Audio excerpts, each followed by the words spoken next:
안녕하세요. 저는 여러분의 일상 속에 숨어 있는 멀고도 가까운 이야기를 전하는 작가입니다. 오늘 제가 들려드릴 이야기는 어쩌면 당신에게 익숙할 수도 혹은 당신이 지금 이 순간 겪고 있는 일일지도 모릅니다. 서두르지 말고 우리 천천히 이 이야기에 귀를 기울여 볼까요? 100억대의 계약이 성사되던 화려한 연회장. 남편은 모든 사람 앞에서 내연녀를 자신의 정식 아내라고 소개했습니다. 그리고 진짜 아내인 나를 향해 그저 밥이나 한 끼 얻어먹으러 온 불청객이라며 비아냥거렸죠. 나는 차가운 미소를 지으며 연회장 입구로 들어서는 파트너사의 회장을 바라보았습니다.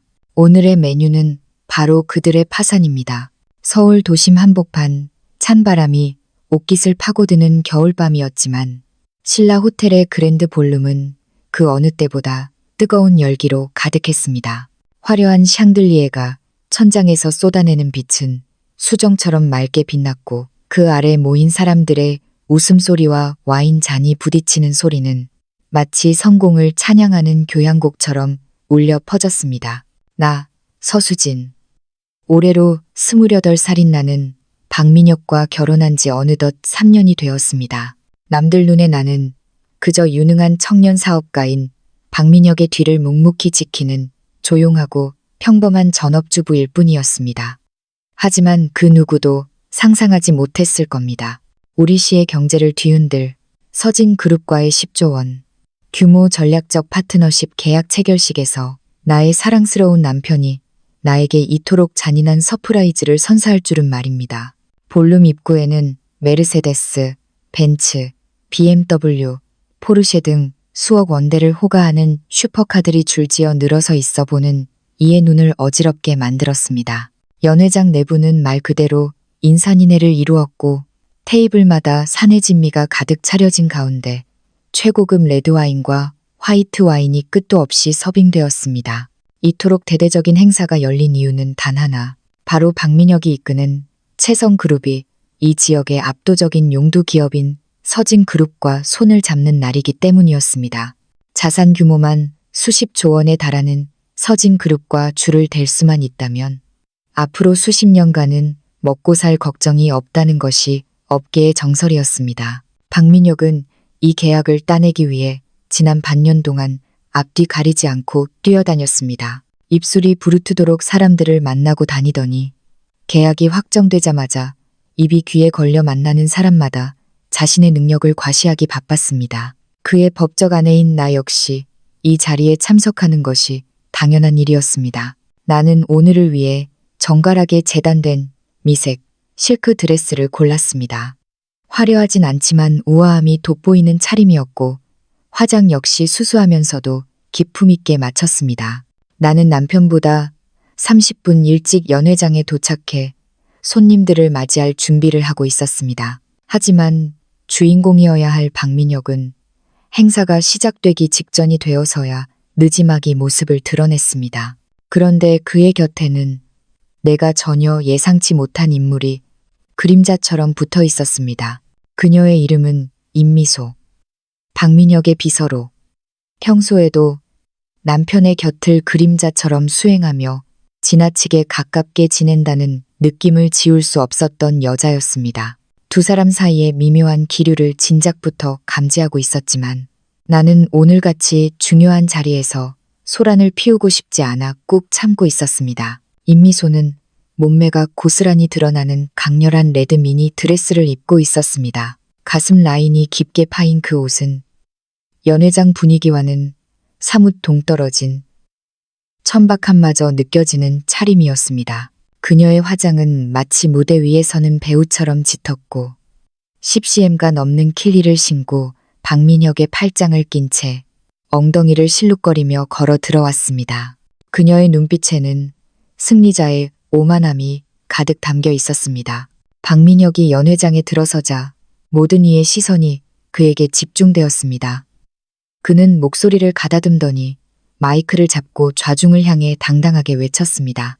귀빈 여러분, 오늘 저희 채성그룹과 서진그룹의 역사적인 계약 체결식에 와주셔서 진심으로 감사합니다. 오늘은 제 인생에서 가장 기쁜 날입니다.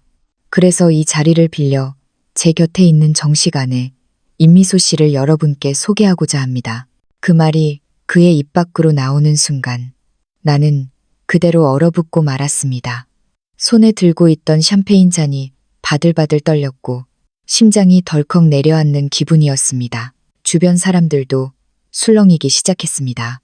여기저기서 수군거리는 소리가 파도처럼 밀려왔습니다. 아니, 그럼 저기 서 있는 서수진 씨는 뭐야? 그러게 말이야. 분명히 박민혁이 정식으로 혼인신고하고 결혼식까지 올린 아내는 수진 씨잖아. 우리 다 결혼식 갔었잖아. 저 임미소라는 여자는 비서 아니었어? 갑자기 정식 아내라니. 이게 대체 무슨 일이야? 나는 믿을 수 없다는 눈빛으로 박민혁을 쳐다보았습니다. 하지만 그는 내 시선을 피하며 눈동자를 굴릴 뿐 차마 나와 눈을 맞추지 못했습니다. 반면 임미소는 기다렸다는 듯 박민혁의 어깨에 머리를 기대며 가느다란 목소리로 말했습니다. 축하해 주셔서 감사해요. 저희 두 사람 정말 진심으로 사랑하고 있어요. 앞으로 채성그룹의 안주인으로서 여러분과 좋은 인연 이어가고 싶습니다. 잘 부탁드려요. 그때 박민혁의 집안과 친분이 있던 한 아주머니가 참다 못해 벌떡 일어나 나를 가리키며 물었습니다. 민혁아, 이게 무슨 망발이니? 저기 수진이가 버젓이 서 있잖니. 내 와이프는 수진이잖아. 어떻게 사람들 앞에서 그런 소리를 해? 박민혁의 얼굴에 짜증 섞인 빛이 스쳐 지나갔습니다. 그는 이내 나를 향해 멸시 가득한 표정을 지으며 턱끝으로 나를 가리키며 큰 소리로 말했습니다. 아, 서수진요. 저 사람은 그냥 오늘 뷔페 음식이나 좀 얻어먹으러 온 불청객일 뿐입니다. 처음부터 제가 거두어주지 않았으면 갈 곳도 없는 여자였죠. 고분고분하길래 곁에 뒀던 건데 이제 미소와 함께하기로 했으니 눈치껏 짐 싸서 나가야지 않겠습니까? 저런 식충이 같은 여자 이야기는 그만하고 파티를 즐깁시다. 밥이나 얻어먹으러 온 사람.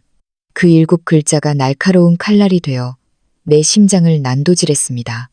박민혁과 보낸 지난 3년의 세월이 머릿속을 스쳐 지나갔습니다. 집안의 크고 작은 지출을 아끼기 위해 내가 얼마나 밤잠을 설쳐가며 가계부를 적었는지, 그가 사업 자금이 부족해 발을 동동 구를 때 내가 친정에서 가져온 결혼 예물과 비상금까지 털어 그의 숨통을 틔워줬던 일들이 주마등처럼 스쳤습니다. 그런데 이제 성공의 문턱에 서자마자 그는 수많은 사람 앞에서 나를 한낱 거지에 비유하며 짓밟았습니다. 주변 사람들의 시선은 순식간에 동정과 조소, 그리고 노골적인 비웃음으로 바뀌었습니다.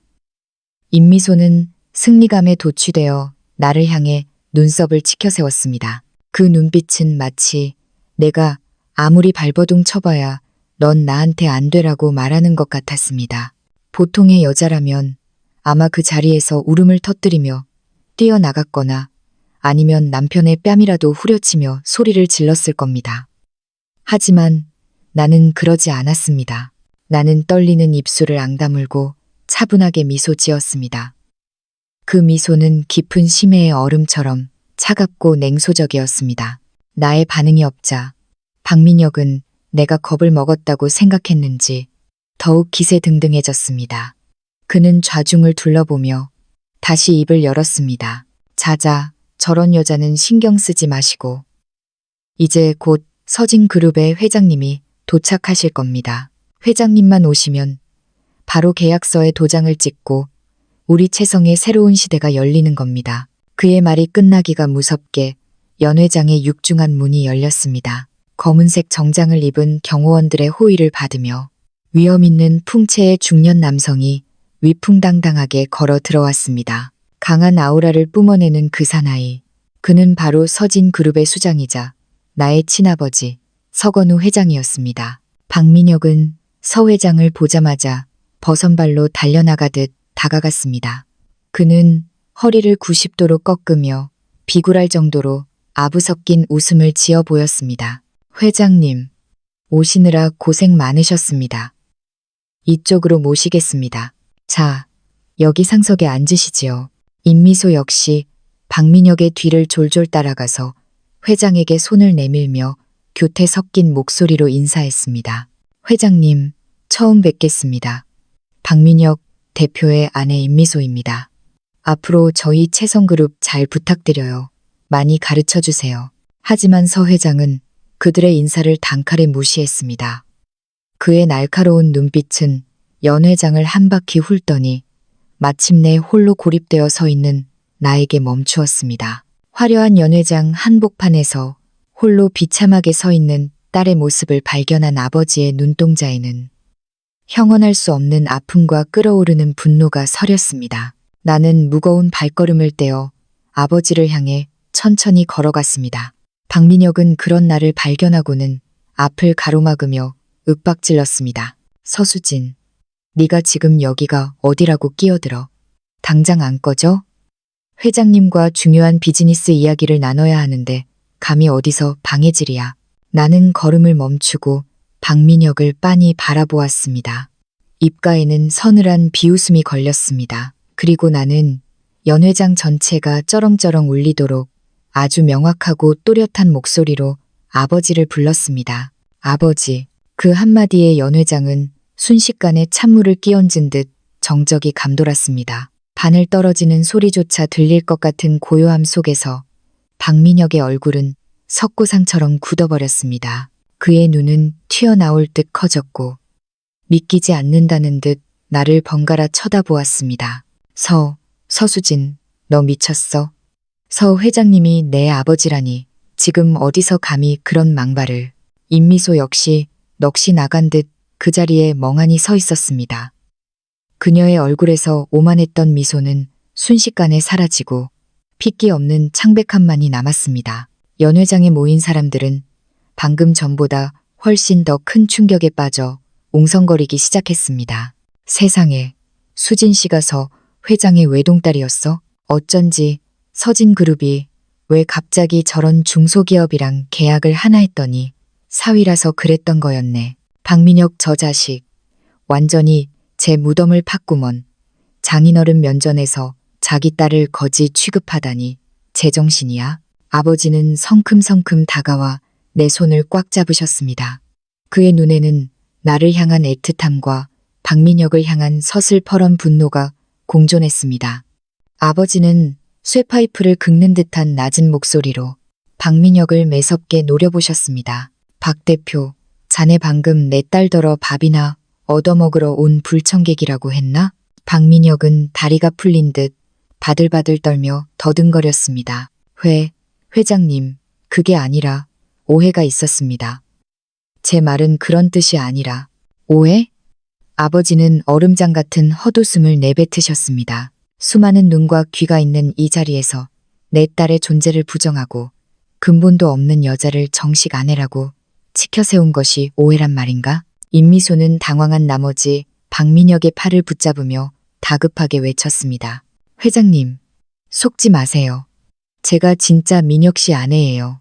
서수진 저 여자가 지금 거짓말을 하고 있는 거라고요. 하지만 아버지는 그녀의 비명 섞인 외침을 듣지도 못한 것처럼 철저히 무시하셨습니다. 아버지는 오직 내 손을 부여잡은 채 떨리는 목소리로 물으셨습니다. 수진아, 그동안 얼마나 마음고생이 심했니? 이 아비에게 말해라. 이 자들을 어떻게 처단해 줄까? 나는 고개를 들어 공포에 질려 안색이 흑빛이 된 박민혁과 어떻게든 상황을 모면해보려 애쓰는 임미소를 바라보았습니다. 참을 수 없는 환멸과 허탈함이 밀려왔습니다. 나는 깊게 숨을 들이마신 뒤 연 회장에 있는 모든 이가 똑똑히 들을 수 있도록 낮지만 강단 있는 목소리로 선언했습니다. 오늘부로 채성그룹은 파산입니다. 뭐라고? 박민혁은 비명을 지르며 바닥에 주저앉을 뻔했습니다. 수진아, 너 이러면 안 돼. 이 계약이 우리 회사에 얼마나 중요한지 알잖아. 네가 망치면 채성은 끝장이야. 끝장. 나는 차갑게 대꾸했습니다. 네가 수많은 사람 앞에서 나를 모욕할 때 오늘의 결과를 예상하지 못했니? 박민혁, 넌 신뢰를 저버렸고 은혜를 원수로 갚았어. 너 같은 인간이 경영하는 회사는 진작에 무너졌어야 마땅해. 임미소도 필사적으로 아버지께 매달렸습니다. 회장님, 제발 수진 씨 말 듣지 마세요. 비즈니스는 비즈니스잖아요. 채성과의 협력은 서진에게도 이득이 되는 일인데 사적인 감정으로 일을 그르치시면 안 되죠. 아버지의 눈빛이 매섭게 빛났습니다. 아버지는 뒤에 대기하던 비서에게 단호하게 명령하셨습니다. 당장 공문 띄워 채성그룹과의 모든 협력 관계를 이 시간부로 전면 파기한다. 또한 우리 그룹과 연계된 모든 금융권에 연락해서 채성의 대출 연장 승인을 거부하고 즉각 회수 조치하도록 해. 그리고 채성의 재무구조 전반을 샅샅이 조사해서 횡령이나 배임 혐의가 발견되면 즉각 검찰에 고발해라. 네, 회장님. 즉시 시행하겠습니다. 비서가 핸드폰을 꺼내 바쁘게 전화를 돌리기 시작하자 박민혁의 다리는 완전히 힘이 풀려 바닥에 털썩 주저앉고 말았습니다. 그의 입에선 망했다. 다 끝났어. 라는 망연자실한 중얼거림만이 흘러나왔습니다. 임미소 역시 멍한 표정으로 주저앉은 박민혁을 바라보다가 나와 아버지의 기세에 눌려 입 한 번 떼지 못한 채 얼굴이 하얗게 질려버렸습니다. 연 회장은 이제 완전히 아수라장이 되었습니다. 사람들의 비아냥과 수군거림이 폭풍처럼 몰아쳤습니다. 와, 이 반전 실화냐? 박민혁 진짜 재무덤을 팠네. 건드려도 하필 장인어른을 건드려? 서수진 씨, 진짜 카리스마 대박이다. 채성은 파산입니다. 한마디의 상황 종료네. 나는 늑대처럼 비참하게 무너진 박민혁과 임미소의 모습을 보며 마음속에 아무런 파동도 일지 않는 것을 느꼈습니다. 3년 동안 내가 쏟아부은 헌신과 사랑의 대가가 배신과 모욕이었다면 이런 남자와 이런 회사는 진작에 내 인생에서 지워버렸어야 했습니다. 아버지는 내 손등을 가볍게 두드리며 다정한 목소리로 말씀하셨습니다. 수진아, 저런 쓰레기들 때문에 내 기분 망치지 마라. 가자. 집으로. 나는 고개를 끄덕이며 아버지의 뒤를 따라 연 회장을 빠져나갔습니다. 박민혁의 곁을 지나갈 때 그는 갑자기 내 구두 끝을 붙잡으며 울부짖었습니다. 수진아, 내가 잘못했어.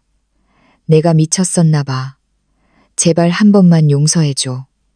장인어른께 말씀드려서 한 번만 기회를 달라고 빌어줘. 제발. 나는 그의 손을 가볍게 걷어차며 내려다보듯 싸늘하게 말했습니다. 박민혁, 넌 그럴 자격 없어. 나는 뒤도 돌아보지 않고 연 회장을 나왔습니다. 등 뒤로 박민혁의 처절한 통곡 소리와 임미소의 흐느낌, 그리고 사람들의 비웃음 소리가 멀어져 갔습니다. 하지만 그 소리들은 이제 나와 아무런 상관이 없었습니다. 호텔 문을 나서자 차갑지만 상쾌한 밤 공기가 내 뺨을 스쳤습니다. 나는 깊게 숨을 들이마셨습니다. 3년이라는 긴 시간 동안 가슴을 짓누르던 무거운 돌덩이가 드디어 치워진 것처럼 이루 말할 수 없는 해방감이 밀려왔습니다. 호텔 로비를 벗어나 주차장으로 향하던 우리 부녀의 뒤로 갑자기 소란스러운 소음이 들려왔습니다. 뒤를 돌아보니 박민혁의 부모, 그러니까 얼마 전까지 나의 시부모였던 박노인과 박 여사가 숨을 헐떡이며 쫓아오고 있었습니다. 평소 권위적이고 우아한 척하던 박 여사는 화려한 치파오 자락을 휘날리며 달려오느라 얼굴의 분칠이 다 지워질 정도였습니다. 수진아, 서 회장님, 잠시만요. 제발 기다려주세요. 그녀의 다급한 비명이 밤 공기를 갈랐습니다. 아버지는 걸음을 멈추고 차가운 눈빛으로 그들을 돌아보았습니다. 나는 아버지 곁에서 팔짱을 낀 채 그들이 대체 무슨 낯짝으로 여기까지 쫓아왔는지 지켜보기로 했습니다. 박노인은 서 회장 앞에 서자마자 허리를 굽신거리며 비굴한 웃음을 지었습니다. 회장님, 저희 아들이 아직 철이 없어서 큰 실수를 했습니다.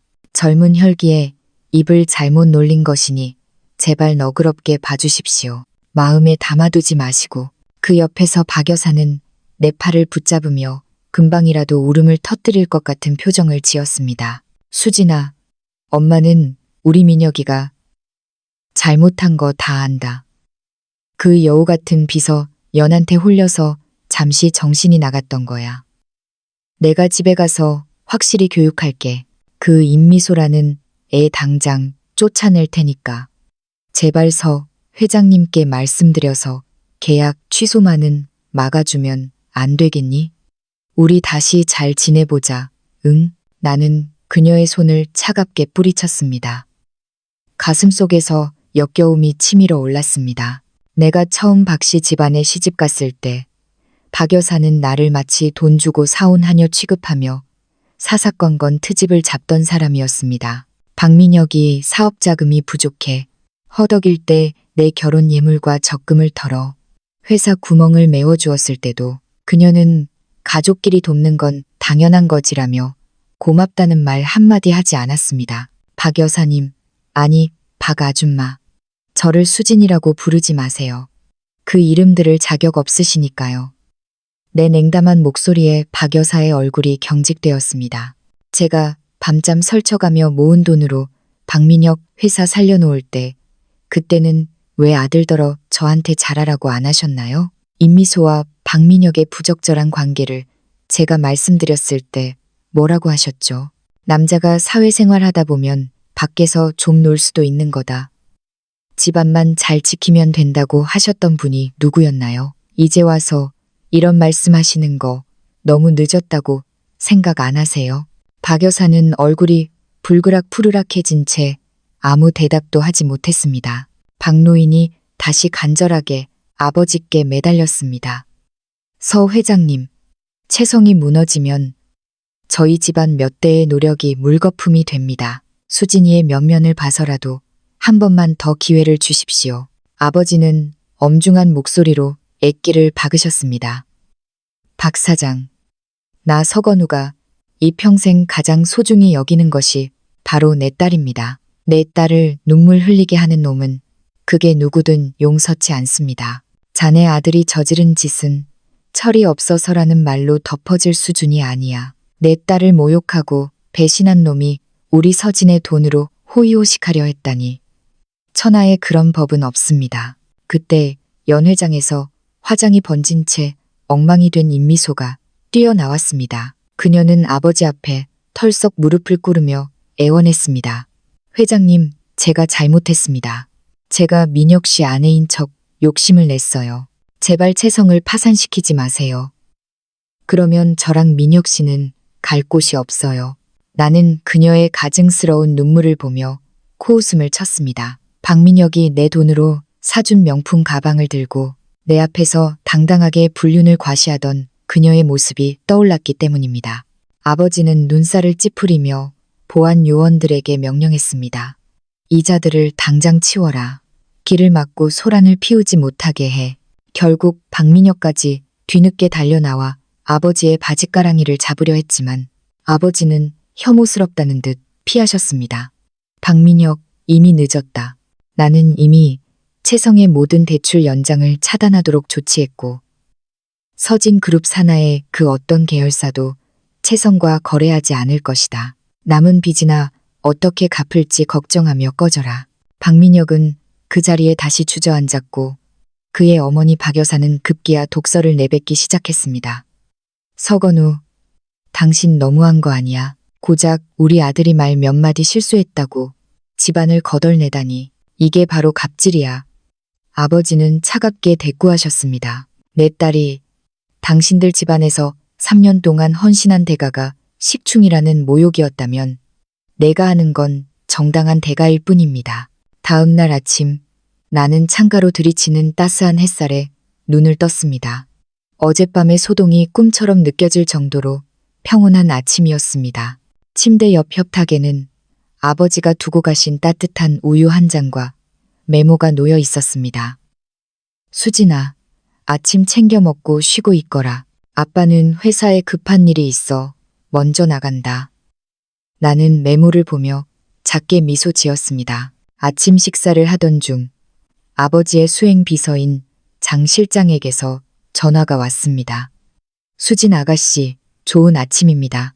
회장님 지시대로 어젯밤에 박민혁 대표 개인 명의의 모든 자산을 동결 처리했습니다. 은행 예금, 주식, 그리고 그가 몰래 임미소에게 사주었던 강남의 아파트까지 전부 손을 써두었습니다. 이제 그는 단돈 10원도 마음대로 인출할 수 없을 겁니다. 나는 샌드위치를 한 입 베어 물며 통쾌함을 느꼈습니다. 고생하셨어요, 장 실장님. 아버지께도 감사하다고 전해주세요. 전화를 끊고 나니 박민혁이 지금쯤 얼마나 발광하고 있을지 눈에 선했습니다. 평소 허세가 심해 돈을 물쓰듯 하던 그였기에 한순간에 빈털터리가 된 현실을 받아들이기 힘들 것입니다. 아니나 다를까 30분도 채 지나지 않아 핸드폰이 요란하게 울렸습니다. 발신인은 박민혁이었습니다. 나는 차가운 미소를 지으며 전화를 받았습니다. 여보세요. 무슨 일이죠? 서수진. 내가 우리 아버지한테 시켜서 내 계좌 다 막았지. 내 카드도 안 되고 주식도 안 팔려. 당장 이거 안 풀어. 이건 내 개인 재산이야. 내가 무슨 권리로 막아. 나는 창밖의 풍경을 감상하며 여유롭게 대답했습니다. 박민혁 씨, 말이 좀 이상하네요. 우리 아버지가 왜 당신 자산에 관여하겠어요? 어제 연회장에서 그렇게 당당하던 모습은 어디 가고 이렇게 꼴사납게 소리를 지르나요? 아, 혹시 어제 당신이 말한 밥 얻어먹으러 온 불청객이 바로 당신 자신이라는 걸 깨달은 건가요? 이게 진짜, 서수진, 당장 안 풀면 너 고소할 거야. 이건 명백한 불법이라고. 박민혁의 목소리는 공포와 분노로 떨리고 있었습니다. 고소, 해보세요. 하지만 명심해. 우리 아버지가 서진 그룹 회장이라는 거 잊었어? 당신 그 더러운 자금 출처들 우리 회계팀에서 이미 샅샅이 뒤지고 있어. 당신이 회사 공금 횡령해서 임미소 명품 가방 사주고 아파트 얻어준 증거들 나오면 자산 동결 정도로 안 끝날 거야. 교도소 담장 안에서 콩밥 먹을 준비나 하는 게 어때? 내 단호한 말에 박민혁은 한동안 말을 잇지 못하더니 이내 비굴한 어조로 태도를 바꿨습니다. 수진아, 내가 잘못했어. 진짜야. 우리 3년 동안 부부였잖아. 한 번만 살려줘. 나 지금 진짜 돈 한 푼도 없어. 미소한테 줄 선물 살 돈도 없고 걔는 벌써 나한테 화내고 난리야. 그의 입에서 미소에게 줄 선물이라는 말이 나오는 순간 나는 헛웃음이 터져 나왔습니다. 박민혁, 당신은 정말 구제불능이군요. 회사가 파산 직전이고 부모님이 길거리에 나앉게 생겼는데 아직도 내연녀 선물 타령이라니. 더 이상 당신 목소리 듣고 싶지 않네요.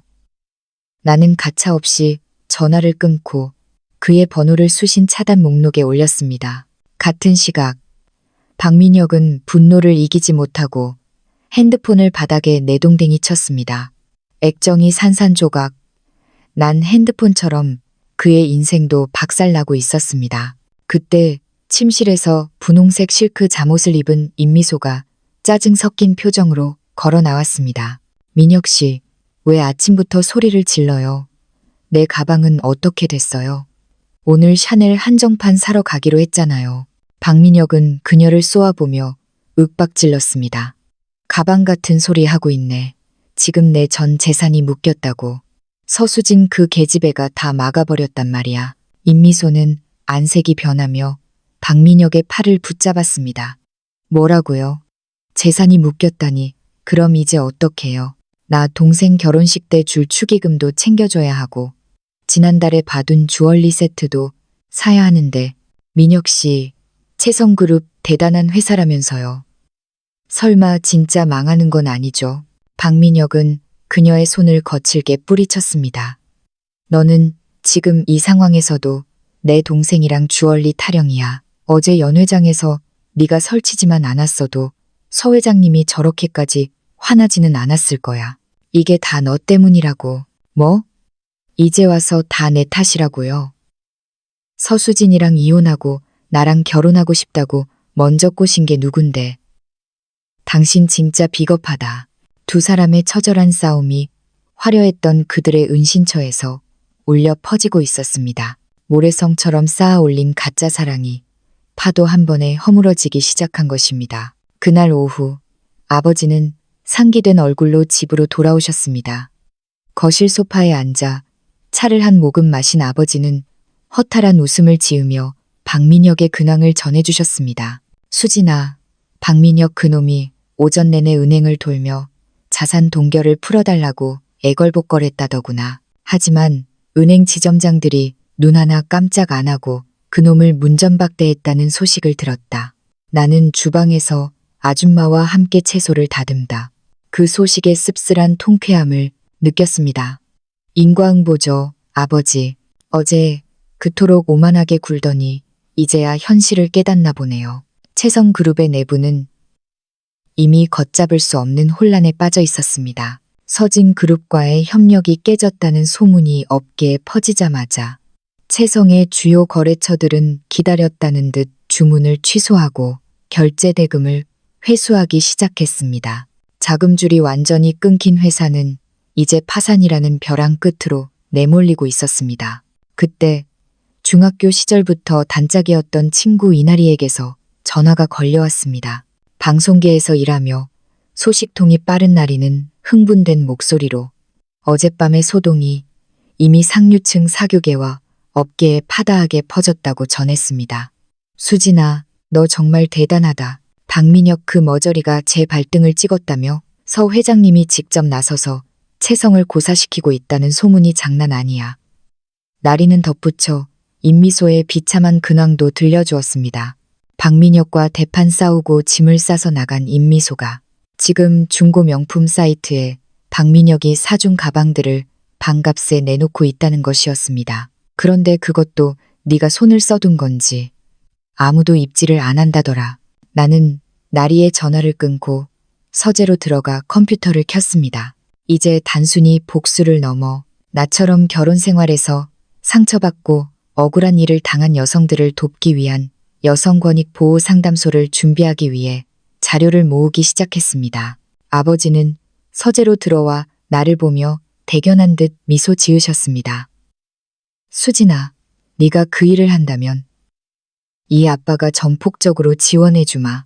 우리 수진이가 누군가에게 힘이 되는 존재가 된다니 참으로 기쁘구나. 사실 나는 박민혁의 배신을 6개월 전부터 직감하고 있었습니다. 그의 핸드폰에서 발견된 수상한 메시지들을 보며 나는 울기보다 증거를 모으는 쪽을 택했습니다. 아버지가 늘 강조하셨던 항상 대비책을 마련하라는 가르침 덕분이었습니다. 며칠 뒤 아침 모르는 번호로 전화가 한 통 걸려왔습니다. 전화를 받자마자 임미소의 날카로운 목소리가 들려왔습니다. 서수진, 내가 내 가방 못 팔게 뒤에서 수작 부렸지. 너 때문에 며칠째 하나도 안 팔리잖아. 나는 베란다, 난간에 기대어 여유롭게 대꾸했습니다. 임미소 씨, 본인이 팔려는 그 물건들이 박민혁이 회사 공금을 횡령해서 사준 거라는 걸 사람들이 알면 참 좋아하겠네요. 그게 엄밀히 당신 소유라고 할 수 있을까요? 임미소가 길길이 날뛰며 우리 집 앞으로 찾아오겠다고 협박하자 나는 오히려 당당하게 만남을 제안했습니다. 좋아요. 우리 단지 내 정자에서 만나죠. 나도 당신한테 보여줄 재미있는 자료들이 꽤 많거든요.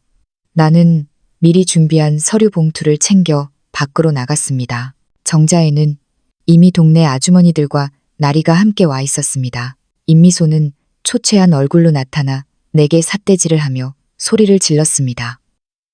내가 뭔데 내 앞길을 막아. 박민혁이 날 사랑해서 준 거라고. 나는 차갑게 미소 지으며 서류 한 장을 꺼냈습니다. 이건 당신이 박민혁에게 보낸 메시지 캡처예요. 내 험담을 늘어놓으며 박민혁의 돈을 뜯어낼 궁리만 했던 내용들. 참 가관이더군요. 주변 사람들의 시선이 임미소에게 꽂혔습니다. 나는 연달아 은행 송금 내역서를 꺼내 보였습니다. 지난달 15일 박민혁이 직원들 월급은 미루면서 당신 동생 아파트 계약금으로 보낸 1억 원. 이거 공금 횡령 증거인 거 알죠? 임미소의 얼굴은 순식간에 흑빛이 되었습니다. 마지막으로 임미소가 친구와 나눈 대화 내용. 박민혁은 그냥 호구다. 동생 집만 해결되면 바로 차버릴 거다라는 내용까지 폭로하자 임미소는 그대로 바닥에 주저앉아 울음을 터뜨렸습니다.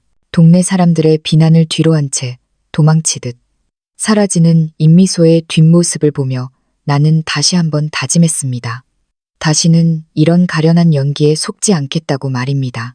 그날 오후, 이번에는 박민혁의 어머니에게서 전화가 왔습니다. 그녀는 울먹이며 아들이 매일 술만 마시며 폐인처럼 지내고 있다며 임미소가 어디 있는지 알려달라고 매달렸습니다. 수진아, 내가 미안하다. 내가 아들을 잘못 키웠어. 제발 한 번만 살려줘. 나는 차분하지만 단호하게 대답했습니다. 그들의 일은 이제 저와 상관없습니다. 박민혁 씨가 저지른 일은 스스로 해결하라고 하세요. 다음 날 아침 장 실장에게서 더 충격적인 소식이 들려왔습니다. 채성그룹의 주주들이 박민혁의 사무실을 점거하고 난동을 부리고 있다는 것이었습니다. 주주들이 박 대표의 공금 횡령 사실을 알아냈습니다. 특히 장 이사와 이 이사가 주도해서 박 대표를 횡령 및 배임 혐의로 고발하겠다고 나섰습니다. 박민혁은 주주들 앞에서 무릎을 꿇고 빌었지만 이미 때는 늦었습니다. 주주들은 임미소에게 흘러들어간 수억 원의 자금을 환수하기 위해 그녀의 거처까지 찾아가 압박하기 시작했습니다. 결국 경찰까지 출동했다는 소식을 들으며 나는 드디어 과거의 그늘에서 완전히 벗어나 새로운 삶의 페이지를 넘기고 있음을 실감했습니다. 박민혁이 무너지는 것은 순식간이었습니다. 그가 공들여 쌓아 올린 허세의 탑은 그 기초부터 썩어 있었기에 서진그룹이라는 거대한 버팀목이 사라지자마자 처참하게 붕괴하기 시작했습니다. 다음 날 아침, 나는 아버지와 함께 거실에서 경제 뉴스를 시청하고 있었습니다. 평온한 차 한 잔의 여유를 깨운 것은 장 실장의 다급한 전화였습니다. 수진 아가씨, 방금 들어온 소식입니다. 채성그룹 본사가 완전히 아수라장이 되었다고 합니다. 화가 머리끝까지 난 주주들이 박민혁 대표의 집무실 앞을 점거하고 해명을 요구하며 거세게 항의 중입니다. 나는 찻잔을 내려놓으며 올 것이 왔다는 생각에 차갑게 미소 지었습니다. 장 실장의 설명에 따르면 서진그룹과의 계약 파기 소식과 박민혁의 개인 자산 동결 소문이 퍼지자 주주들은 채성의 자금줄이 완전히 끊겼음을 직감했습니다. 주주들은 회의실 테이블을 내리치며 고함을 질렀고 박민혁은 안색이 창백해진 채 어떠한 변명도 내놓지 못하고 있었습니다. 특히 주주들이 분노한 결정적인 이유는 박민혁이 지난 반년 동안 회사 돈 약 4억 원을 빼돌려 임미소에게 쏟아부은 재무제표가 폭로되었기 때문입니다. 7천만 원 상당의 수입 스포츠카, 강남 한복판의 고액 월세 아파트, 심지어 임미소의 어머니 환갑 선물로 보낸 수천만 원짜리 순금 팔찌까지 모두 주주들의 피 같은 투자금이었습니다. 이 소식을 전해들은 아버지는 미간을 찌푸리며 혀를 차셨습니다. 사업하는 놈이 최소한의 상도덕도 없구나. 제 돈과 남의 돈도 구분 못하는 놈이 무슨 경영을 한다고. 그 아수라장 속에 박민혁의 부모까지 가세해. 우리 아들이 아직 젊어서 실수한 것이니 한 번만 봐달라며 비굴하게 매달렸지만 노후 자금을 날리게 된 주주들에게는 불에 기름을 붓는 격이었습니다. 친구 나리가 보내준 현장. 영상 속의 박민혁은 사방에서 쏟아지는 비난에 고개도 들지 못한 채 벌벌 떨고 있었습니다. 그때 우리 집 초인종이 울렸습니다. 찾아온 이는 박씨 집안의 먼 친척인 오 씨였습니다. 그는 채성그룹의 소에게 노후 자금을 투자했다가 발등에 불이 떨어진 처지였습니다. 그는 내 앞에 앉자마자 찻잔도 들지 못한 채 울상을 지었습니다. 수진아, 네가 우리 좀 살려다오. 민혁이가 그 비서년한테 눈이 멀어 우리 돈을 다 날리게 생겼어. 서 회장님께 말씀드려서 채성이 파산하는 것만은 좀 막아주면 안 되겠니? 나는 차가운 눈으로 그를 응시했습니다. 오 삼촌. 제가 박민혁과 그 집안 식구들에게 무시당할 때 삼촌은 어디 계셨나요? 제가 밥만 얻어먹으러 온 식충이 소리를 들을 때 공감하며 고개를 끄덕이셨던 분이 이제 와서 가족을 찾으시는 건 너무 이기적이지 않나요? 내 냉담한 반응에 그는 얼굴이 벌개진 채 아무 말도 하지 못하고 서둘러 자리를 떴습니다. 며칠 뒤 박민혁이 직접 우리 집으로 찾아왔습니다. 한때는 말끔한 정장 차림에 거드름을 피우던 모습은 온데간데 없고 며칠은 밤을 새운 듯 푹 꺼진 눈과 덥수룩한 수염, 구겨진 셔츠 차림이었습니다. 그는 양손에 값비싼 양주와 홍삼 세트를 들고 비굴한 웃음을 지으며 거실로 들어섰습니다. 수진아, 장인어른. 제가 정말 죽을 죄를 지었습니다. 임미소 그 여자한테 홀려 잠시 제정신이 아니었습니다. 제가 생각해보니 역시 저를 아껴줄 사람은 수진이 너밖에 없더구나. 나는 그가 가져온 선물 꾸러미를 혐오스럽다는 듯 쳐다보았습니다. 박민혁, 아직도 상황 파악이 안 되니 이제 와서 사랑 운운하며 매달리면 내가 예전처럼 속아 넘어갈 줄 알았어?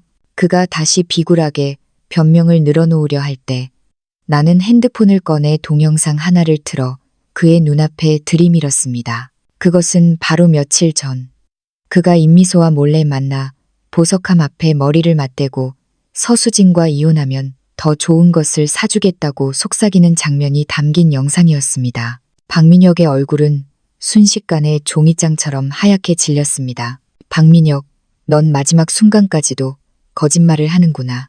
나는 자리에서 일어나 그가 가져온 선물 가방들을 낚아채 현관문을 열고 복도로 내던졌습니다. 쨍그랑하는 소리와 함께 값비싼 양주병이 깨지며 복도에 독한 술 냄새가 진동했습니다. 소란을 듣고 나온 이웃 주민들이 박민혁을 향해 손가락질하며 수군거리기 시작했습니다. 세상에, 저 남자가 그 불륜남이라며 자기 아내를 거지 취급하더니 이제 와서 빌고 있네. 정말 꼴불견이다. 박민혁은 이웃들의 멸시 어린 시선과 나의 서슬퍼런 분노 앞에서 어쩔 줄 몰라 하다가 결국 깨진 술병 조각들 사이로 도망치듯 아파트를 빠져나갔습니다. 아버지는 그런 그의 뒷모습을 보며 단호하게 말씀하셨습니다. 수진아, 오늘 참 잘했다. 저런 인간에게는 단 한 방울의 동정심도 아깝다. 이제 곧 법의 심판이 그를 기다리고 있을 거다. 창밖의 노을은 붉게 타오르고 있었고 나는 이제야 진정한 평온이 찾아오고 있음을 느꼈습니다. 박민혁과 임미소가 지불해야 할 대가는 이제 시작일 뿐이었습니다. 박민혁이 우리 집 복도에서 쫓겨난 지 불과 이틀 만에 채성그룹의 몰락은 정점에 달했습니다. 나는 거실에서 아버지와 함께 여성권익보호상담소의 개소 준비를 서두르고 있었고 그때 나리가 폭풍처럼 뛰어들어와 휴대폰을 내밀었습니다. 수진아, 이것 좀 봐. 임미소, 그 여자 완전 길거리에 나앉게 생겼어. 나리가 보여준 사진 속 임미소는 시내의 한 중고 명품 매장 앞에서 초라한 몰골로 서 있었습니다. 박민혁이 사준 가방들을 팔아치우려 했지만 매장 주인은 그 가방들이 조잡한 짝퉁이라며 고작 20만 원을 불렀고 임미소는 그 자리에서 악을 쓰며 울었다고 했습니다. 한때 내 앞에서 박민혁의 사랑을 과시하던 그녀의 허세는 고작 20만 원짜리 싸구려로 전락해 있었습니다. 그날 오후 채성그룹 본사 앞은 아수라장이었습니다. 3개월치 임금이 체불된 수십 명의 직원이 박민혁은 밀린 월급을 지급하라는 현수막을 걸고 농성 중이었고 박 여사는 헝클어진 머리로 직원들의 바짓가랑이를 붙잡고 조금만 더 기다려 달라며 비굴하게 울고 있었습니다. 그때 검은색 승용차 2대가 들이닥쳤고 지능범죄 수사대 형사들이 내려 박민혁의 앞을 막아섰습니다. 박민혁 씨 회사 돈 4억 원을 횡령 및 배임한 혐의로 체포합니다. 수갑이 채워지는 순간 박민혁은 바닥에 주저앉아 다 임미소가 시킨 일이다라며 비겁한 비명을 질렀고 박 여사는 그 충격으로 비명을 지르며 쓰러졌습니다. 한 달 뒤 나는 시내의 아늑한 오피스텔에 수진 여성권익상담소를 열었습니다. 아버지가 붙여준 베테랑 장 변호사님과 함께 나는 첫 번째 의뢰인인 왕 씨의 사건을 맡았습니다. 남편의 외도와 재산은닉으로 고통받던 그녀를 위해 우리는 샅샅이 증거를 수집했고 결국 법정에서 승소하여 정당한 재산 분할과 위자료를 받아냈습니다.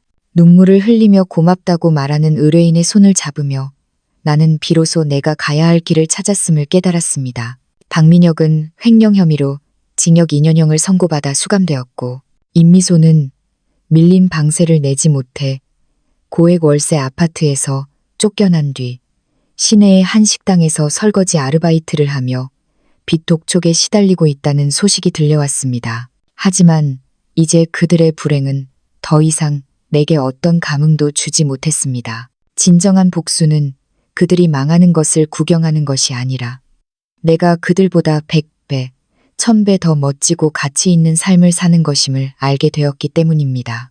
나는 이제 누군가의 아내나 며느리가 아닌 서수진이라는 이름 석자로 당당히 세상 앞에 섰습니다. 매일 아침 상담소 문을 열며 나는 다짐합니다. 상처받은 여성들이 스스로 일어설 수 있도록 그들의 든든한 버팀목이 되어주겠노라고. 나의 이야기는 여기서 끝이 아니라 이제 막 시작된 진정한 행복의 서막일 뿐입니다.